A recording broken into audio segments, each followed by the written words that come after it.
Hello everyone. This is part 1 of C and C++ interview questions, and these concepts are needed to solve them. Hope you like it. The first concept is modulus operator or the remainder operator. This is very simple, but there are some points here that might be confusing when you are nervous during exams. We know that 15 mod 7 is 1, as 15 divided by 7 leaves 1 as remainder. Minus 15 mod 7 is minus 1, and the calculation is done after the arrow. Similarly, plus 15 mod minus 7 is plus 1, and minus 15 mod minus 7 is minus 1. You can see the calculation done after the arrows.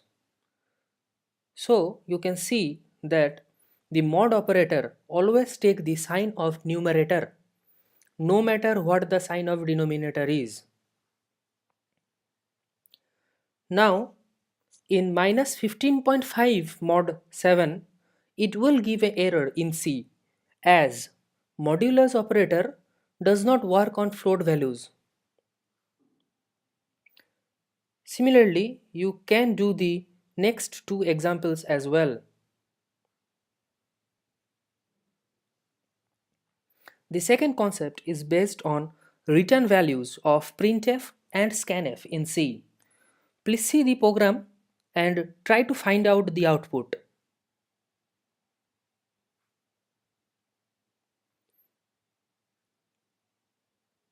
Okay. In this program, the output will be 2. Let me tell you why. Printf always return integer value, that is how many symbol displayed on the screen by that particular printf. Similarly, scanf always returns a integer value, that is the number of proper inputs given. Pause the video if you need time. Now, let's go to the next concept. Using the above concepts, let's solve a question. Here, you are required to print hello without using semicolon.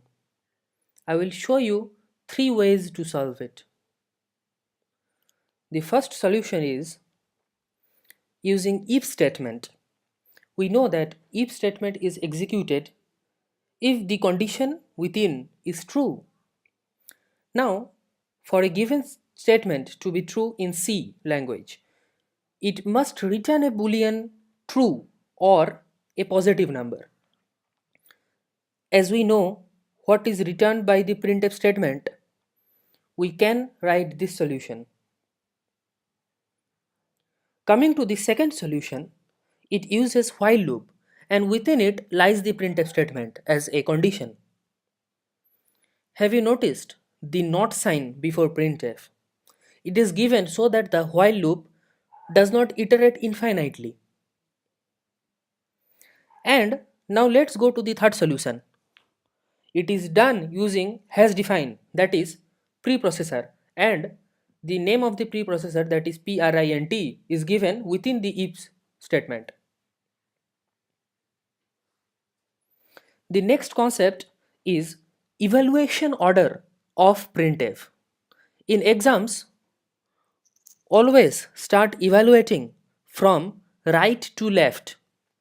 In the example given, at first 5 will be printed and then 8 will be assigned to a variable and 8 gets printed twice after that. Note that the above output is compiler dependent, but in exam you always follow the right to left order. Okay.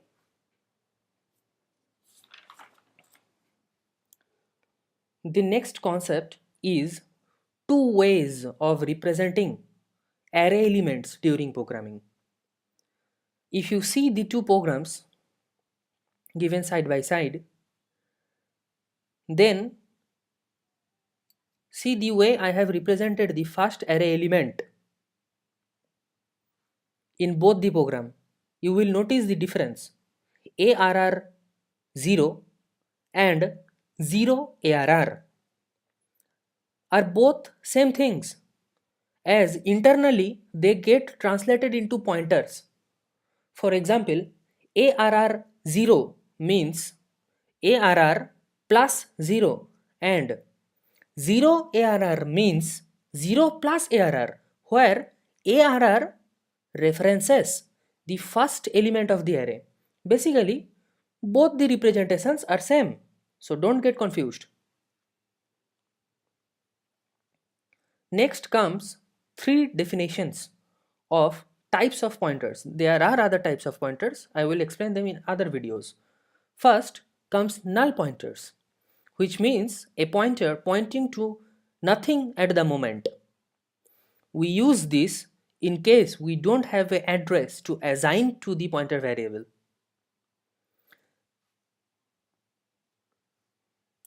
Next is dangling pointer, which refers to a pointer pointing to a memory location that has been deleted or freed. Here in the program, PTR is first assigned to a memory location, but then it is freed. So after that, it becomes a dangling pointer. To solve it, we must assign at least null value to the pointer. Today's last concept is wild pointer, which means a pointer that has not been initialized yet. Thanks for watching.